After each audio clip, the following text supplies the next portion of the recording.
Bonjour à tous. Je suis Thomas Penado, donc chargé de communication chez Atypic Studio. Donc, on est un jeune studio basé dans le sud de la France, à La Ciotat, donc pas très loin de Toulon, et dans lequel on développe notre propre jeu et aussi notre propre univers complet, appelé Nohara.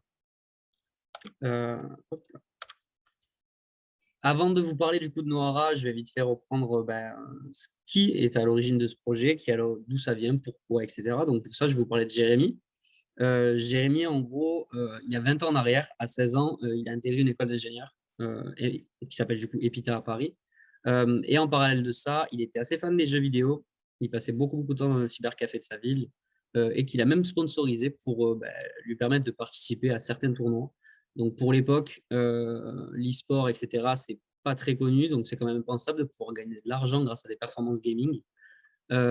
Et malgré ça, c'était quand même sa passion. Et outre le gaming, il était aussi fan de tout ce qui était les productions de Blizzard, mais aussi des univers fantastiques, de tout ce qui est Tolkien, Martins, donc les œuvres vraiment assez fantasy, médiéval fantasy.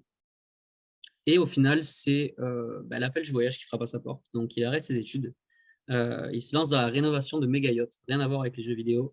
Rien à voir non plus avec une école d'ingénieur. Et pendant 12 ans, en gros, il parcourra un peu l'Europe. Et c'est sur ses temps libres, en gros, qu'il commença à réfléchir à un univers qui lui sera propre, qui sera vraiment unique en son genre. Et c'est pour ça qu'il décida de créer, enfin, en tout cas, de commencer à créer et d'imaginer les terres de Noira. Et c'est parce que il est fan de jeux plateau, et notamment d'échecs, il eut l'idée pardon, de créer un nouveau jeu de réflexion et de stratégie, un jeu inspiré un peu de son roman, de l'ambiance des stratégies guerrières, etc., de Nohara. Et c'est en 2015, à la suite d'une discussion avec ses amis, où il songe en gros à exporter l'idée de son jeu plateau pardon, sur PC. Il en parle à ses amis, du coup, qui ont les mêmes goûts que lui. L'univers plaît, l'idée du jeu aussi, le concept du gameplay, etc. aussi. Donc, en février, il lâche tout et il décide de consacrer tout son temps libre et même tout son temps, en fait, tout court, à l'élaboration du game design de son premier jeu. Et en gros, c'est comme ça que l'aventure de Nohara est née et les premières ébauches aussi du jeu sont créées. Du coup, pour ça, il a fallu créer un studio. En 2017, donc après, comme l'a dit Hugo, après un an de pré-production, Atypic Studio a été créé en juin. Et en gros, on se concentre sur le contenu de jeux, de livres notamment, et en fait, tout ce qui pourrait toucher à cet univers de Nohara. Actuellement, dans l'équipe, on est une petite quinzaine de personnes. On ne travaille pas tous sur la Ciotat. On est dans plein d'autres villes. Il y en a à Lyon, à Bordeaux, Rennes, Paris. Et on est tous portés en gros par la même passion en gros de vivre cette aventure, de faire grandir ce jeu, cet univers. Et du coup, on appelle ça une aventure un petit peu atypique parce que le patron n'est pas issu des jeux vidéo. Et la plupart des amis aussi qui ont été à la création de ce projet-là n'étaient pas issus du jeu vidéo. D'où le nom de ce studio et d'où aussi cette envie de vivre cette aventure atypique. Aujourd'hui, à l'heure actuelle, le studio a levé pas loin de 1 million en fonds par des tiers, en gros. On a aussi obtenu des fonds par plusieurs organismes, comme le CNC, sous forme de subventions et de crédits d'impôt.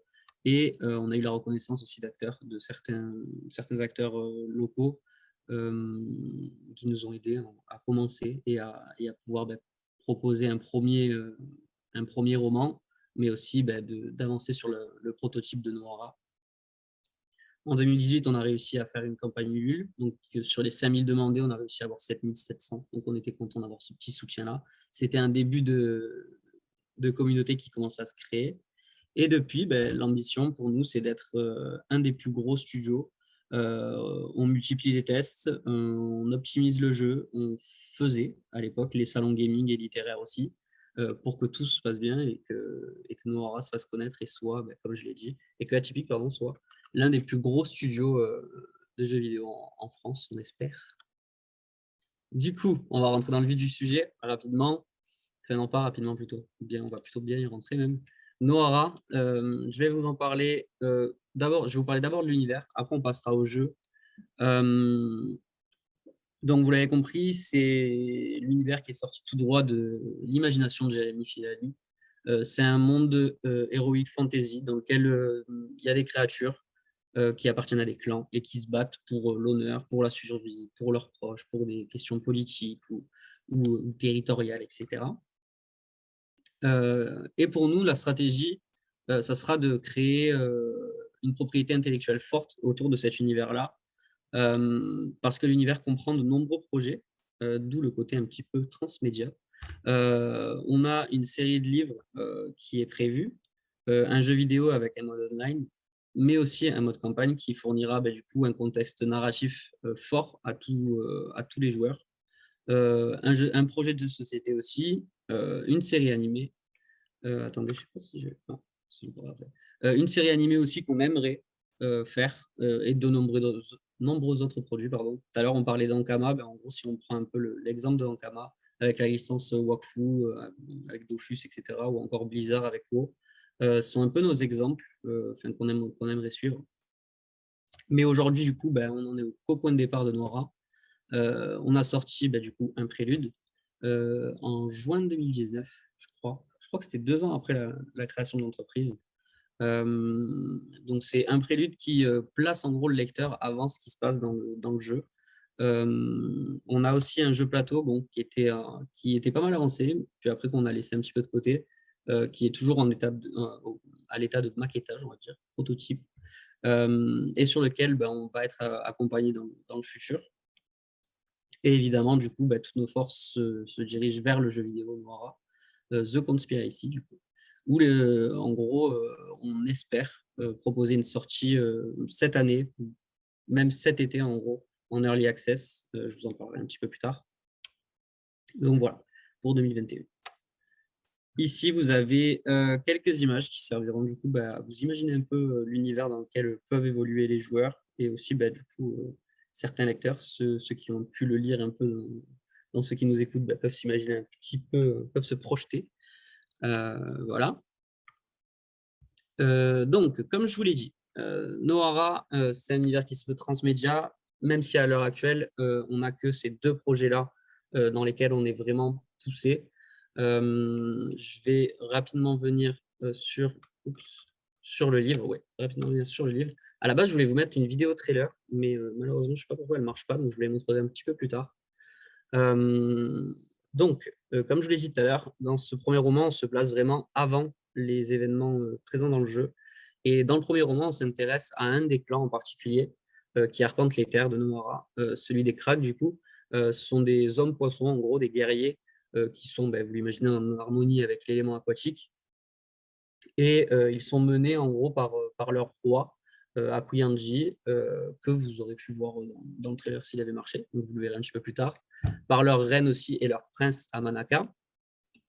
Et dans ce prélude, on suit l'histoire de 5 combattants, dont le prince, qui vont devoir s'allier, malgré leurs différences de clan, de caractère, de compétences, pour faire face à une série d'épreuves afin de devenir des guerriers confirmés Krag, on va dire, atteindre le rang ultime chez les Krag. Et comme je vous l'ai dit, le lecteur comprend l'élément déclencheur qui amène à la bataille dans le jeu vidéo. Donc, ce qui m'amène au premier point, en gros, c'est que le jeu est directement influencé par le roman et par les futurs romans aussi. C'est pas juste une adaptation de ce qui se passe dans le livre et inversement, le livre n'est pas ce qui se passe dans le jeu, puisque de toute façon, il y a un mode online. Le jeu prend part vraiment juste après le prélude et le jeu avancera au fur et à mesure que les livres sortiront, en tout cas dans son contenu ou dans ses modifications. Et on a vraiment pour ambition de faire avancer le contenu du jeu lentement pour pas qu'on se lasse non plus et que des choses soient incohérentes. Par exemple, on imagine que si dans le tome 3, un des personnages meurt dans ce tome, il ne sera plus jouable dans la version classique du jeu. Il sera peut-être toujours jouable dans une version, disons, personnalisée, on va dire, dans une partie personnalisée. Mais en partie publique, le personnage ne sera plus jouable.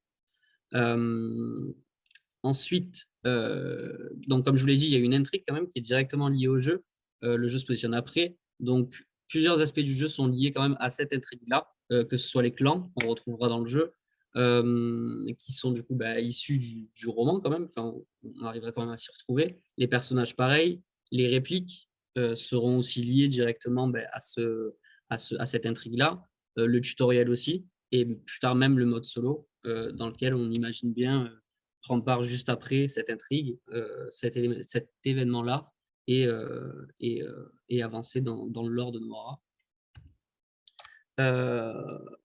Concernant le livre, du coup, on est en train d'adapter le livre au format de fiction auditive. Donc, ça nous fait un média en plus, mine de rien, pour lequel, en gros, on a fait appel à quelques voix du doublage, comme Page, qui a fait pas mal de voix dans le jeu vidéo et aussi dans la pub, etc. On a aussi Françoise Cadol, qui est du coup la voix française d'Angelina Jolie.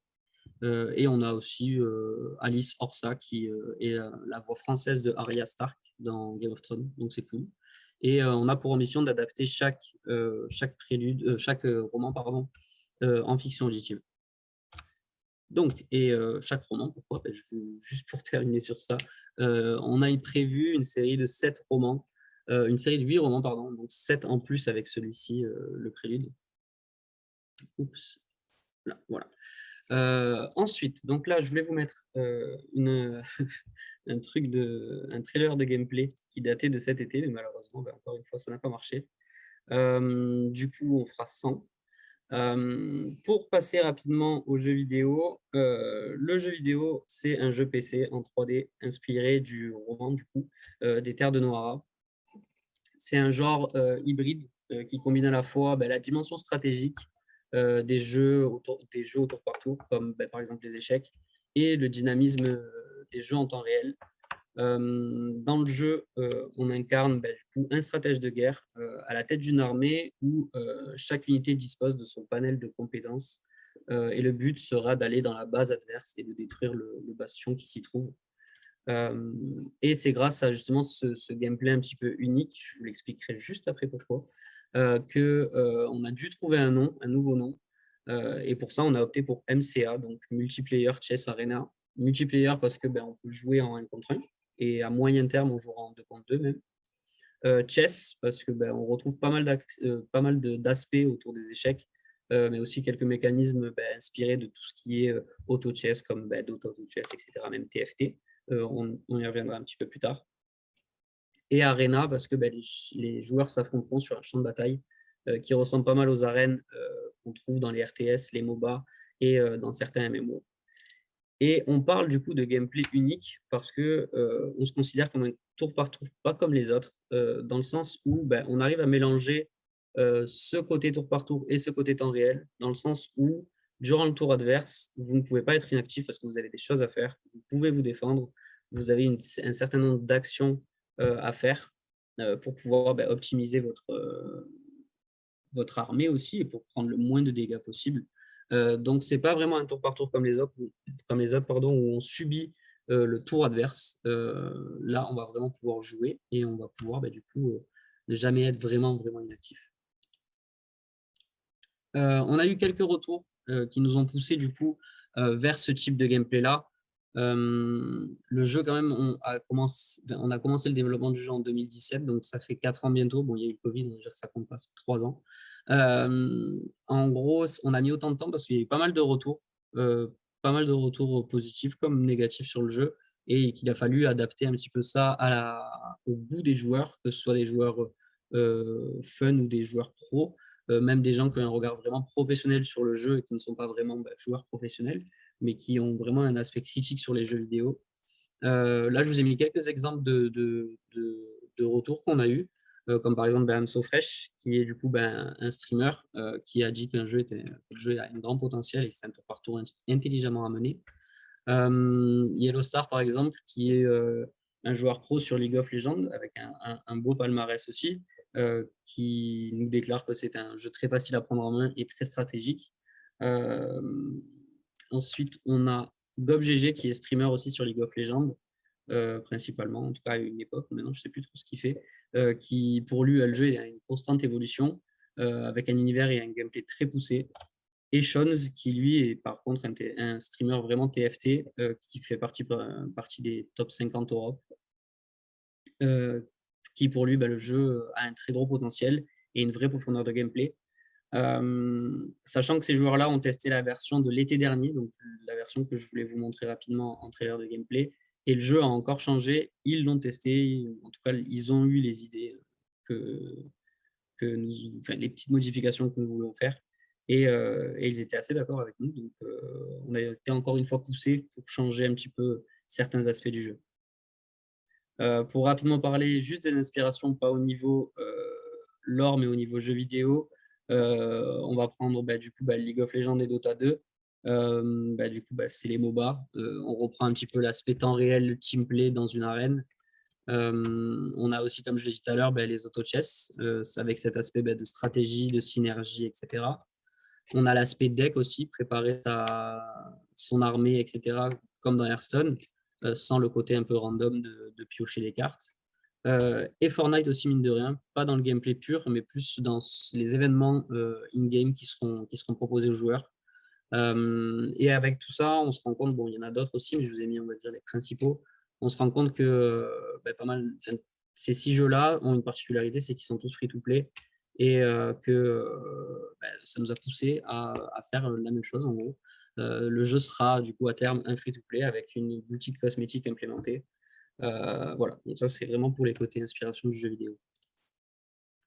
Du coup, Nohara, du coup, c'est un univers transmédia, vous l'avez compris. Pourquoi on a eu envie de faire ce côté transmédia-là? Comme je l'ai dit plus tôt, pardon, c'est pour créer une identité forte autour de Nohara et de son univers. Je vous l'ai pris tout à l'heure l'exemple de Ankama avec Dofus. Je pense que les chiffres parlent d'eux-mêmes, quoi. Il y a de quoi être motivé et s'inspirer d'eux. Et en plus de ça, il y a du contenu à développer pour créer cette identité-là. Donc, on va pas se priver, quoi. L'univers, du coup, comme je vous l'ai dit là à l'instant, il est assez riche. Les intrigues sont nombreuses aussi, les personnages nombreux. Donc, en fait, ça mérite que tout ça puisse être traité puisse être traité différemment selon le média utilisé.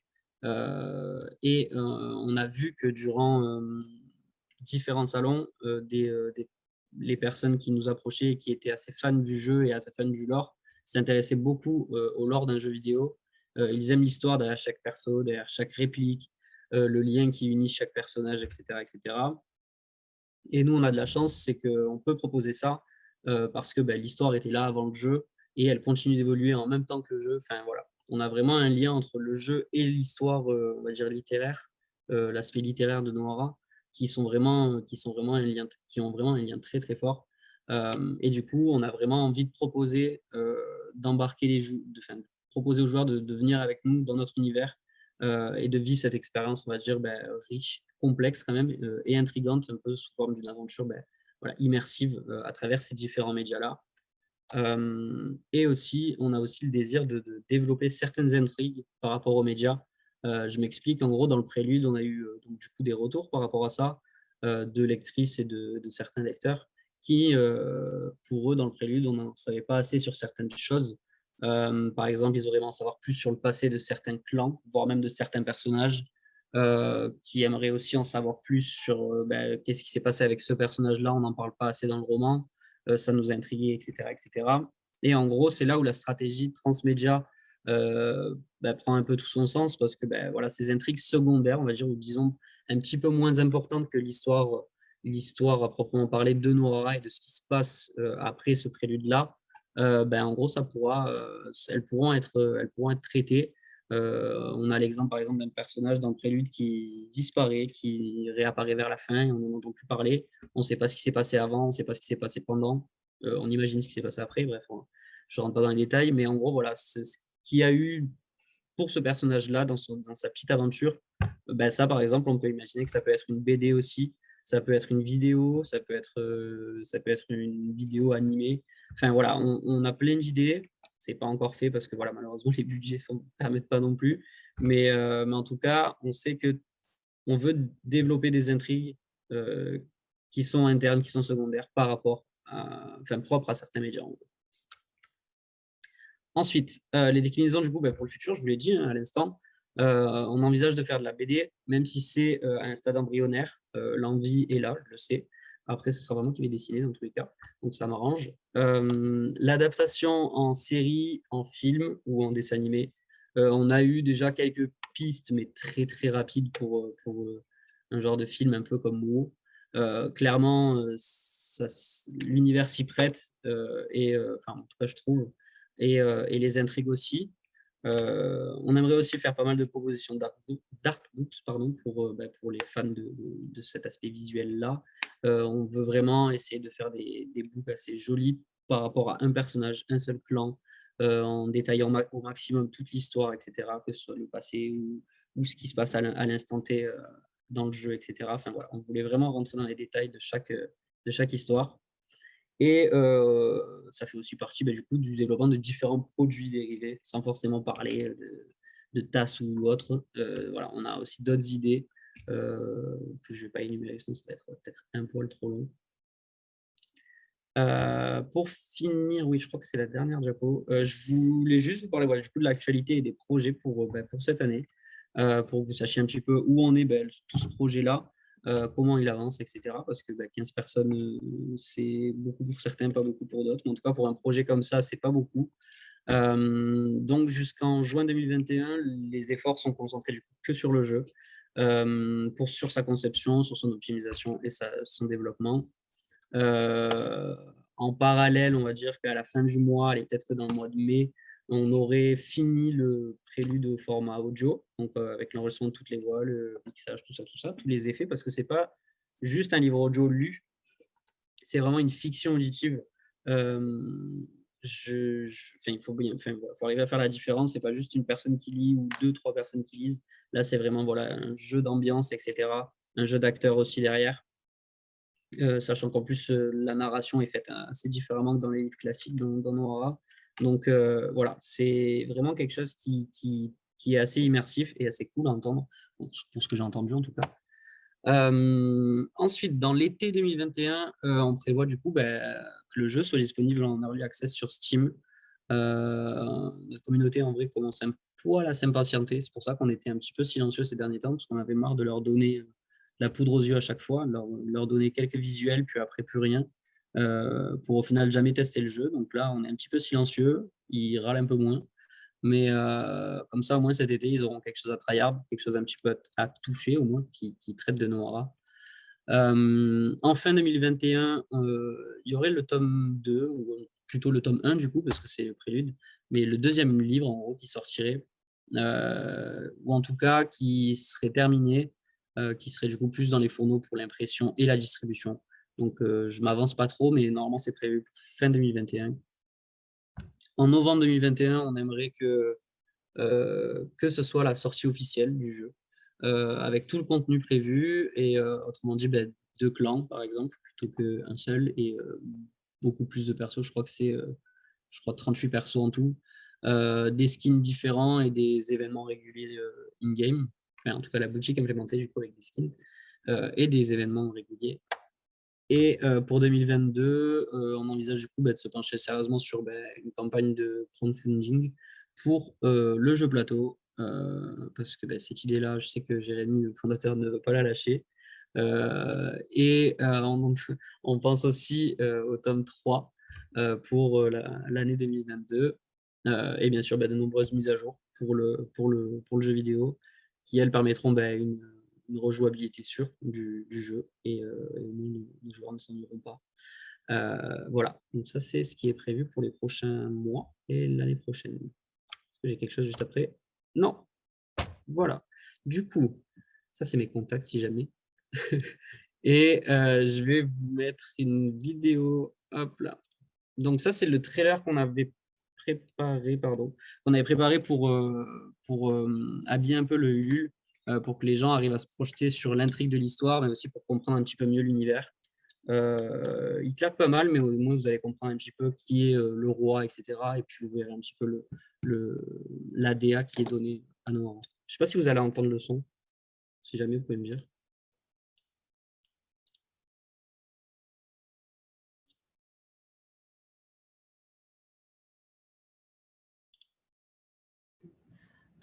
On n'entend pas le son en fait. Bon, on est d'accord, il n'y a pas de son. Il faut l'activer dans les paramètres de Il partage. faut que tu... Alors, attendez.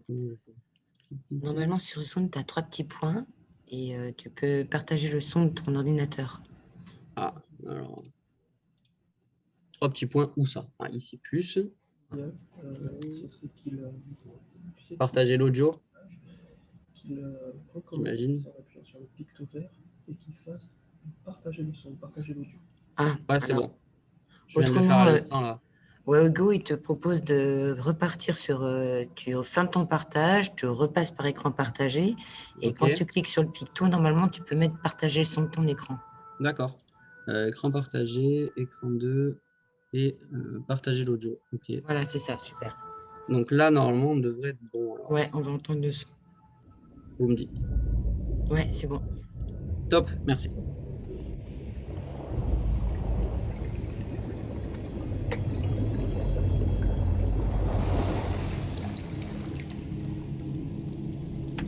Voilà 1000 ans que nous vivons sur les rivages de sable. Nous sommes le peuple des dunes, aventuriers des mers, lutteurs et pêcheurs d'exception.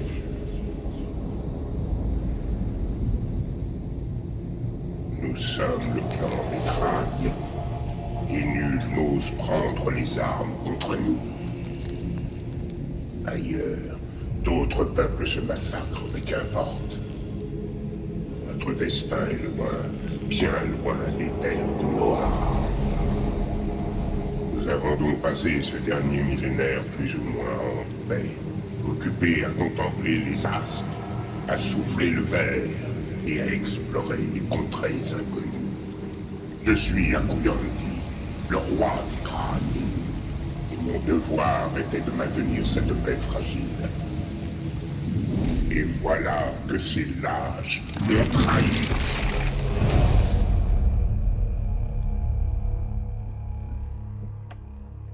Bon, voilà déjà pour ce premier trailer, qui est plutôt pas mal. Je vous mets le trailer du jeu, hop, qui est du coup la base, qui est basé sur le gameplay de cet été. Comme je vous l'ai dit, il a pas mal évolué déjà.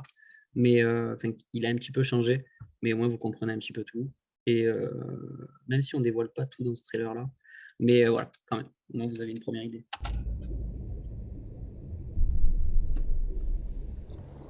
Je suis Akuyandi, le roi des crânes. Mon devoir était de maintenir cette paix fragile.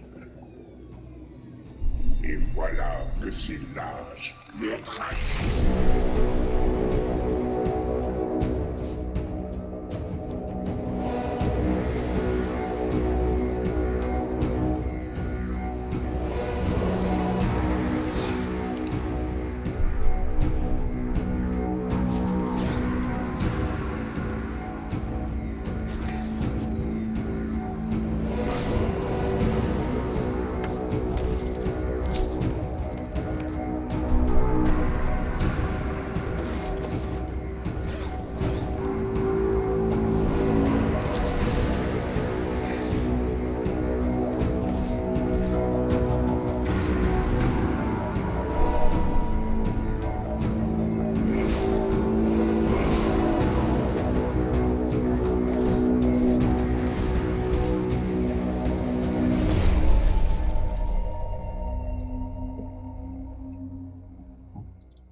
Voilà pour les petites vidéos. Donc, comme ça, moi, ça vous donne pas mal d'idées sur ce qui est développé actuellement.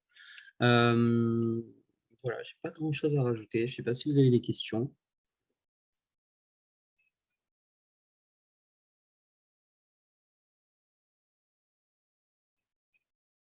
Eh bien, super, merci Thomas. C'était vraiment une très belle présentation.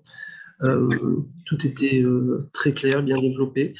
Donc, si parmi le public il y a des questions, n'hésitez pas à prendre la parole directement à l'oral ou bien je relayerai les questions que vous enverrez dans le chat. Ouais, j'aurais peut-être une petite question à propos du financement du jeu et de tous ces beaux produits que vous annoncez. Est-ce que vous comptez faire appel, à un éditeur tiers ou pour l'instant c'est vraiment que le crowdfunding que vous avez, pour projet de faire?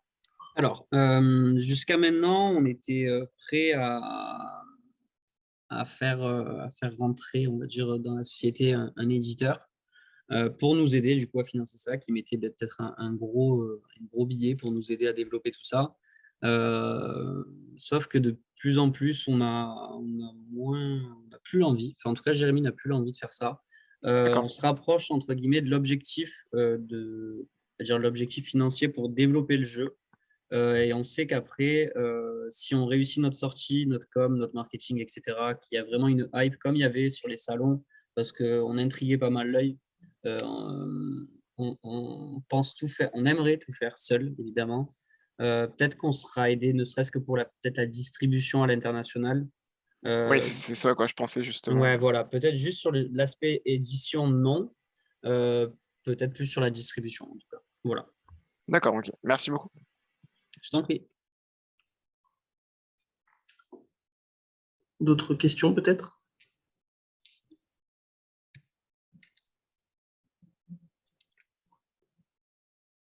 Apparemment pas. J'ai rempli ma mission. Tout a été clair. Ça a été- C'est clair. J'avais peut-être juste une question, mais plus de l'ordre du détail. Je me demandais qui était la voix du trailer du livre. Je ne l'ai pas reconnu. Ah ouais, là, c'est compliqué. Là, tu me demandes des choses. Je sais plus le nom. Je sais que je sais que c'est un doubleur connu, mais je sais pas du tout le nom, quoi. Ok. J'ai pas envie de dire de bêtises. Elle m'a semblé justement la reconnaître, mais je ne voulais pas non plus dire de bêtises. Vas-y, propose, mais Non, non, je ne vais pas me risquer. vas-y, propose parce que j'ai peur de dire n'importe quoi aussi, mais vas-y. Bah, je sais que c'est pas Patch déjà, parce que je l'aurais Non. reconnu. Mais non, je ne sais plus. Mais si Vas-y, je l'ai ose. reconnu, non, mais justement, je suis pas. Ne Parce m'embête que pendant un moment, en fait, alors, je sais qu'à un moment, j'ai entendu qu'on avait le doubleur de The Rock. Et je suis pas sûr que ce soit lui qui ait fait la voix Jean Roche. d'Akuyamji. De quoi? C'est Jean Roche. Je sais rien du tout. Bah, si ça je te dis, la voix de The Rock, c'est Jean Roche, c'est sûr. Ah bah, c'est possible. Bah, écoute, je sais pas. Non, alors non, c'est pas ça. Je Non, sais plus du tout qui a fait ce doublage, très honnêtement. Je sais qu'il est revenu pour le prélude aussi, pour donner sa voix sur les petits moments où Akuyamji parlait. Mais vu que c'est pas moi qui me suis occupé de l'enregistrement du livre, je sais pas du tout les acteurs. bah, c'est pas grave, merci. Je demanderai ultérieurement. Pas de souci. Moi, j'ai une petite question. Alors, tu nous as bien exposé un petit peu les différentes ambitions en termes de développement, de déploiement transmédiatique, Mhm. en termes de BD, etc. Est-ce qu'il y a des terrains sur lesquels le studio et Jérémy ne veulent pas ne veulent pas se tenter, quoi, tout simplement, s'y risquer? Euh, Très honnêtement, je sais pas du tout. Comme ça, là, il y en a pas qui me viennent. Non pas qu'il serait ouvert à tous les trucs, mais je pense qu'il aimerait que l'univers, enfin en tout cas le studio aimerait que l'univers se dépasse tous les médias, essayer de toucher tous les médias, parce que même on aimerait que le jeu s'exporte sur différentes plateformes, si on peut parler aussi de ça aussi, tu vois, en termes de médias. On aimerait qu'il soit pas que sur PC, on aimerait aussi qu'il soit sur téléphone, on aimerait l'adapter pour les consoles, mais ça m'étonnerait. Euh, je saurais pas te dire quel média le studio va à tout prix éviter. Très D'accord. honnêtement, j'en vois pas. Peut-être que si tu as une idée, je sais pas, je te dirais si on en a déjà parlé, mais là, comme ça, je sais pas du tout. Non, c'était une question naïve, mais ça m'amène à une autre question. Euh, alors, dans la même veine de ce qui avait été demandé en fait à Pen of Chaos tout à l'heure, où John Lang est, on va dire, alors, je n'irai pas jusqu'à dire qu'il est tout seul pour travailler euh, sur son travail, mais quand même, c'est lui qui est le garant de la cohérence de son univers, comme il nous l'a très bien exposé, Mhm. mais parce que voilà, c'est Pen of Chaos, il est seul. Maintenant, Atypic Studio, c'est une structure voilà, où il y a du monde. Est-ce que du coup, la cohérence, vu que l'univers en fait vient de Jérémy, est-ce que c'est quand même lui qui surveille ça tout seul, ou bien la cohérence de l'univers Noira est, on va dire, partagée? Alors, la cohérence visuelle, on va dire qu'elle est partagée. même si le décisionnaire final reste Jérémy, mais si les arguments sont bons, il est capable de changer d'avis, on va dire. Mais pour ce qui est cohérence au niveau de l'histoire, on ne pourra pas y toucher dans tous les cas parce que personne dans le studio, à part peut-être ceux qui étaient là au tout début du projet et du coup qui sont ses amis d'enfance, connaissent plus l'histoire que nous en tout cas. Moi, clairement, l'histoire, je sais à peine plus que les lecteurs qui ont lu le premier tome, quoi. J'en sais pas plus sur l'histoire. Donc, au niveau de la cohérence de l'histoire, dans le jeu ou n'importe, ou même dans le ton qu'on pourrait prendre sur nos réseaux ou sur Internet ou n'importe, j'avoue que ça, c'est plus lui qui a la parole dessus, quoi. Voilà, comment on dit, qui valide certaines choses. Lorsqu'on fait des réunions aussi pour implémenter, je sais pas, un nouveau personnage ou un nouveau principe de jeu, je sais pas, c'est lui qui nous dit si c'est cohérent avec l'univers ou pas. Par exemple, si on propose un personnage qui se téléporte, on sait pertinemment, bon maintenant on le sait, mais à la base, si on ne le savait pas, on sait, enfin Jérémy aurait dit non, parce que dans Noira, il n'y a pas de magie. Donc tous ces trucs-là de téléportation, on oublie. Si on veut un personnage qui se déplace d'un point A à un point B, il faut imaginer autre chose que juste une simple téléportation. Donc, en fait, on s'adapte à ça et c'est surtout Jérémy, oui, qui nous lead un peu tous. De toute façon, c'est le chef de projet et il garde toujours un œil sur ce qui s'y crée en termes visuels.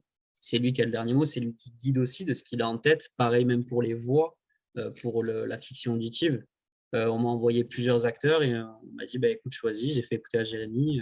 Et il a dit, ouais, c'est exactement ça que je pensais pour ce personnage-là. Pour ce personnage-là, je le pense plus comme ça.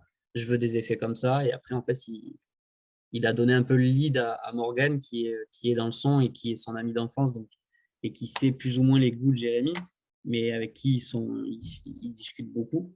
Mais sinon, oui, c'est vrai que Jérémy est quand même assez regardant sur tout, et c'est normal, parce que c'est son univers, et il a du mal aussi à lâcher son bébé, entre guillemets. Tant que rien n'est produit, tant que rien n'est commercialisé, je peux comprendre qu'il a envie que le produit à l'arrivée soit parfait. Ok, super, je te remercie. Peut-être d'autres questions dans le public?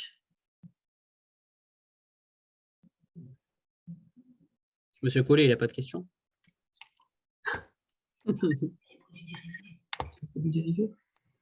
Alors, Anne gagne bien pose la question des produits dérivés.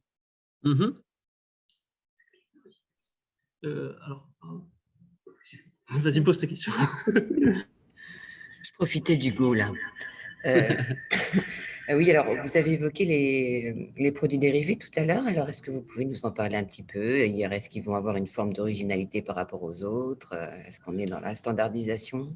Alors, clairement, comme ça, je peux vous les lister parce que c'est des idées qui viennent et qui paraissent assez évidentes, entre guillemets. Mais après, l'aspect, au niveau matière, etc., c'est pas tellement d'actualité pour nous. Mais voilà, on a déjà essayé de développer tout ce qui est tapis de souris, tout ce qui est matériel souris, tout ce qui est… Jennifer va le montrer, j'imagine. Tout ce qui est, voilà, même poster, etc. On était même sur des peluches. Enfin, c'était en gros pour toutes les personnes qui nous ont aidés pour le Kickstarter sur le Ulule, en gros. Pas pour le Kickstarter, oui, pour le Ulule, en gros. Voilà, pour tout ça, en gros, pour tous ces produits, clairement, on va rester sur des trucs assez standards. Après, quel matériau, quelle forme, quelle nouveauté on pourra amener à tout ça, clairement, c'est pas encore l'idée. Parce que je repensais à l'intervention d'hier avec les figurines et le fait aussi que certaines personnes, même au-delà du jeu de plateau, aiment vraiment se présenter des histoires, jouer avec les figurines, tout ça. Enfin, ouais, clairement. Mais ça coûte cher. C'est prévu, hein, clairement, c'est ce qu'on aimerait à terme. C'est pour ça qu'on est fermé un peu à aucun support pour établir un peu l'univers Noira. Mais je sais que Jérémy a vraiment envie de pouvoir avoir une statue, je sais pas, de 20, 30, 40, 50 cm d'un personnage de Noira, quoi. Donc, clairement, oui, ces supports-là, en tout cas, ces produits-là sont dans la tête de Jérémy. Et j'avais une autre petite question sur la question justement de la fiction auditive. Est-ce que vous êtes beaucoup nombreux à faire ça? À adapter un prélude en fiction auditive? Ouais. Alors, très honnêtement, je ne suis pas un grand lecteur et encore moins quelqu'un qui écoute des livres audio, en tout cas sur Audible, etc. Du coup, je ne saurais pas vous dire s'il y a beaucoup de fiction auditive. À ma connaissance, non. De ce que je regarde sur Audible, etc., c'est surtout des livres lus. Il y a sûrement des fictions auditives, mais je peux pas me prononcer dessus. Donc, je préfère croire qu'on est les seuls. Une réponse à apporter, si tu me permets, Thomas, là-dessus. Non, du coup. Les fictions audio, elles étaient vraiment à la mode à l'époque du Donjon de Nullbuck, tout ça, donc au début des années 2000, comme on a pu le voir avec tout à l'heure Pen of Chaos qui nous a présenté ses travaux. Et c'est revenu un petit peu à la mode il y a pas très longtemps, notamment avec Cyprien qui avait fait une C'est ce que série j'allais audio. parler. Mais en dehors de ça, il y en a très très peu. Et c'est un peu un support un peu nostalgique selon moi, selon mon analyse en tout cas. Qui ne prête à rien d'autre que moi à moi, en l'occurrence. Mais il y en a vraiment peu. Et en même temps, c'est chouette parce que ça fait rappel un petit peu à tout ce qu'on a eu avant. Oui, il y en a quelques-uns, mais c'est plus un jeu là pour le coup. Désolée, je lisais le chat en même temps. Mais du coup, voilà, selon moi, effectivement, il y en a peu, mais ça reste quand même quelque chose de nostalgique et très intéressant à faire.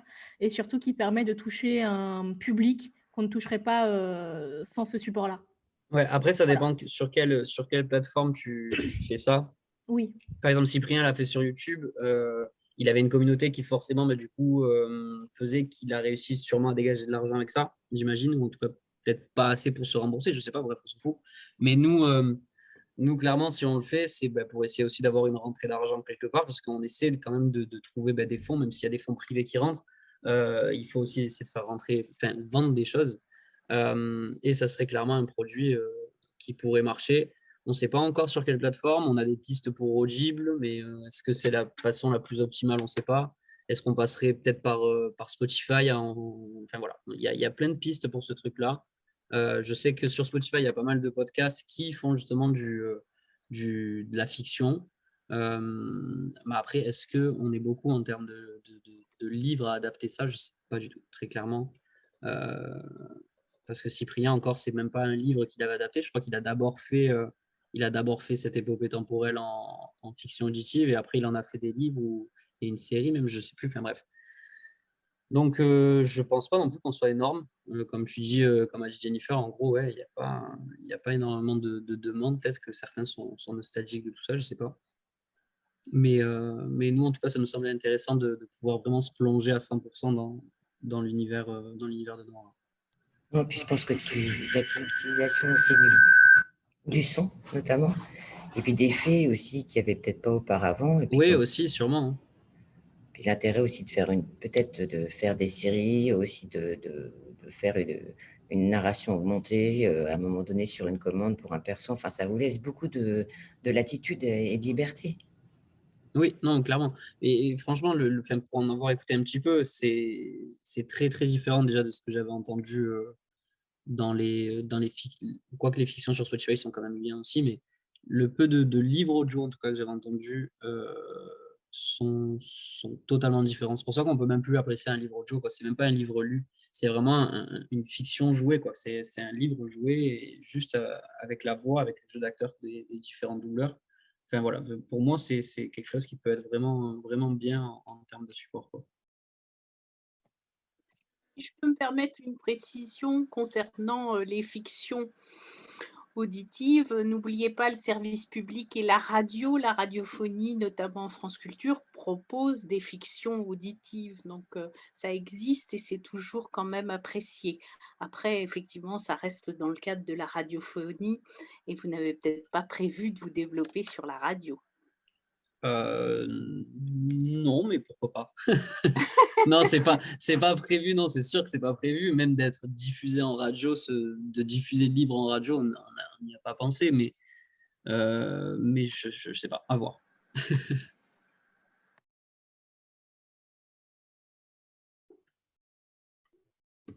D'autres questions ou réactions, peut-être? Il me semble, Thomas, que tu as tendu une perche à Laurent Collet. Exactement. Voilà. parce que je ne sais plus si tu l'as précisé au début, mais Allez, je vais l'apprendre. Je suis obligé. Bonjour. Salut.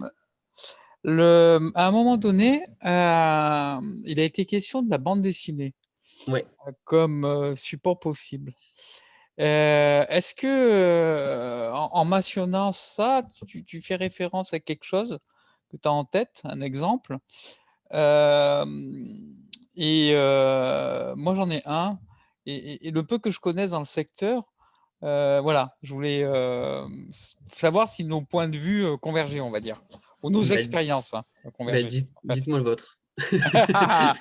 T'es malin, toi. Toujours. Non, en fait, Toujours. dans les cas vraiment de multi-support, c'est effectivement l'usage de la bande dessinée pour creuser l'histoire, le passé d'un Ouais. personnage. C'est-à-dire que tu as un support maître pour créer l'arc narratif principal Mhm. et tu vas avoir toute une série d'arcs secondaires et notamment les arcs des personnages. Ça, c'est l'exposé je ne sais pas si tu étais présent hier matin, l'exposé de Mélanie Bourda Non. qui expliquait cela, les arcs narratifs.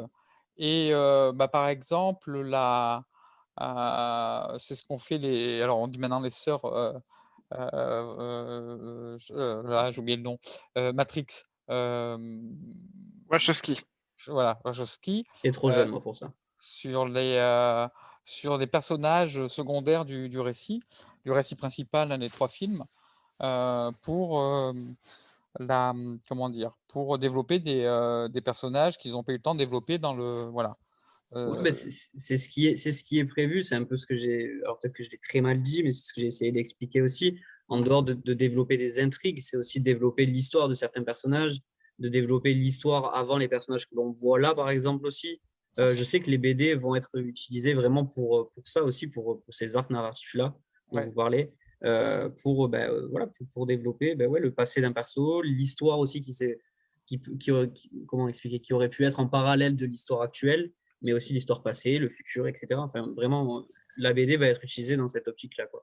Ouais, parce que dans ce cadre-là, je me demandais si on assistait petit à petit à des sortes de recettes qui s'installaient dans le secteur du transmédia avec tel support, on a plutôt tendance à, on va dire, en faire usage pour tel type d'arc narratif, tel support, c'est plutôt un autre type d'arc, etc., etc. C'était Mhm. ça un peu le sens de ma question, sachant que je n'ai pas de réponse, hein, c'était une question ouverte, et un peu recueillir ton point de vue et ton expérience sur la question. Très honnêtement, j'en ai aucune idée si c'est la recette de un peu tout ce qui peut fonctionner ou tout ce qui a été tenté, très honnêtement. Je sais qu'en tout cas, enfin, en tout cas, moi, c'est ce que Jérémy m'a dit, que c'était un désir pour lui de faire de la BD. Euh, Pas parce que c'est quelque chose qui fonctionnait, parce que ça marchait comme ça et que ça s'était vu ailleurs, mais parce que lui aime ça. Et comme il aime les romans, comme il aime les jeux vidéo, les jeux plateau. Mm. Enfin voilà, c'est vraiment par rapport à ses goûts qu'il a envie de développer ça, quoi. Pas parce que c'est la recette du succès ou quoi que ce soit. Alors, c'est pas le mot recette est Entre peut-être. guillemets. Non, mais c'est moi qui l'ai employé, mais c'est plutôt. Voilà, le média se prête à cela, Ok, j'aurais tendance à dire. Et quand je dis ok. le média, c'est les habitudes que les auteurs ont. Ok, ouais, ouais, je vois, Voilà. oui. Ok, Voilà. bah, clairement, je ne sais pas du tout si c'est pour ça, si c'est parce que ben, voilà, les autres l'ont fait et que c'est devenu une habitude dans le média du coup de la BD de développer des intrigues ou des personnages secondaires. Mhm. En tout cas, lui, je sais que c'est son désir. Est-ce que c'est parce qu'il a vu ça ailleurs ou est-ce que c'est parce que c'est son idée perso? Je ne sais pas du tout, très clairement. Je ne peux pas parler, je ne peux pas trop dire n'importe quoi à sa place. Mais en tout cas, le désir est bel et bien là. Ça, c'est sûr, certain. Et ça fait un petit moment. Il a même envie de faire des BD pour la boîte, en gros. Il aimerait parler de la vie d'entreprise sous forme de BD, quoi. D'accord. Admettons, dans 15 ans, si ça a marché et qu'on entend un typique studio et Noira, etc., si jamais, je pense que ça intéresse toujours de savoir d'où ça a commencé, comment ça a évolué. Enfin, en tout cas, moi, ça m'intéresserait de savoir comment un studio de jeux vidéo a débuté et toutes les galères qu'il a enchaînées, comme on peut voir sur Netflix avec le reportage sur le jeu League of Legends. Bon, il ne dure pas très longtemps, mais c'est pas grave. Je Mhm. sais que Jérém a envie, par exemple, de faire des BD pour des petites anecdotes en interne pour l'histoire du studio, voilà, pour parler ne serait-ce que des petites galères qui nous est arrivé, que ce soit financière ou avec des partenaires ou autre, quoi. Et hier, Hervé Zinouda, parce que voilà, on parle là de chiffres, de finances, posait la question des budgets, sans rentrer dans le détail et rester au niveau des masses. Là, on est sur un budget de combien? Alors, si on parle que du jeu, Par exemple. si on parle que du jeu et que du mode online, je pense qu'on est sur 2 millions, Ouais. peut-être un peu plus. Si on parle vraiment du jeu pour la fin d'année qui serait complet, on parle de peut-être 2, voire 2,5. Et si on parle de tout le jeu, avec le mode solo, donc mode histoire entre guillemets, un joli tuto à l'intérieur, etc., tout ça, tout bien poussé, etc., sans parler de tous les produits dérivés, etc., je pense qu'on est sur du 3,5, ouais, quasiment D'accord. 4 même. Et avec tous les produits dérivés, si... Clairement, ça, je D'accord. ne savais pas du tout. Enfin, en tout cas, quand on a fait l'estimation, on a pris en compte juste quelques actions de communication en plus dans le budget, mais c'est vraiment le minimum des actions de com qu'on peut faire. Sinon, D'accord. si on pousse vraiment la communication pour que le jeu marche, ça peut chiffrer. Des fois, la communication coûte plus cher que la production d'un jeu vidéo. Oui, Donc, c'était un peu l'essence de l'intervention d'Hervé Zinouda hier matin. Donc, clairement, effectivement. là, nous, le budget, il est à 100% dans le développement. Les actions de com, on va essayer de se débrouiller pour qu'elles soient efficaces, pas trop coûteuses et voire même gratuites. Donc, du coup, c'est ce qu'on fait en essayant de faire tester le jeu à des pros, etc., des joueurs qui ont des personnes qui les regardent plus, on dit ça. Bref, une audience, pardon, voilà.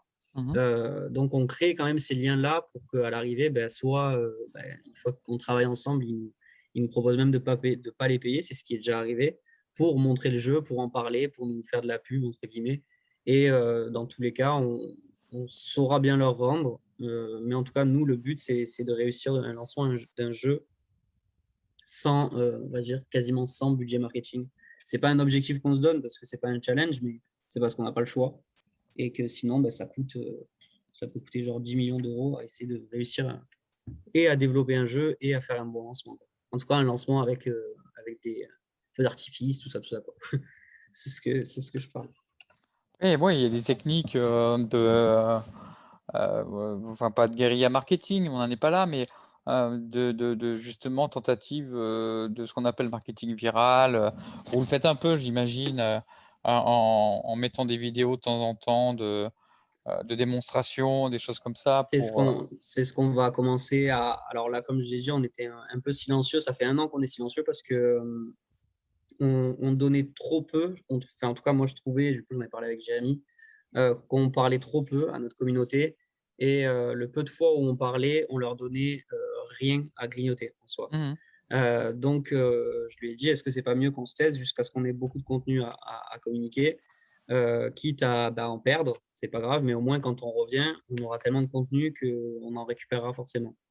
Et du coup, c'est ce qu'on a fait et on compte relancer notre com à partir de juin. Donc là, on la prépare, on a plein de visuels à montrer, on aura des vidéos. Et pareil, voilà, on a 19 personnages à montrer. Donc déjà, ça va faire 18 posts différents, ne serait-ce qu'en photo, par exemple. Je parle juste pour les réseaux. Et ça ferait potentiellement 18 ou 19 vidéos aussi à montrer pour le gameplay, pour présenter les personnages, etc. Donc on compte aussi sur ça, oui, bien sûr, pour réussir le lancement, pour créer une hype un petit peu. Et on compte aussi, du coup, gérer notre com sur Steam, entre guillemets. Même si on peut pas, on peut faire de la com dessus, mais c'est compliqué en gros. Mais voilà, juste réussir ne serait-ce que notre page et notre lancement, quoi. D'accord.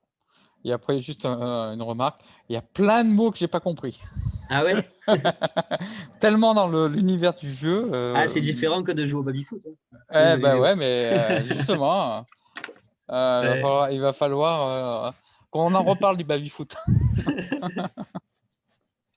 Quand vous voulez, moi je suis chaud. En plus, à la Ciotat, je suis pas loin. Moi, quand on pourra. Merci en tout cas pour tes réponses. Merci à vous. Merci Laurent.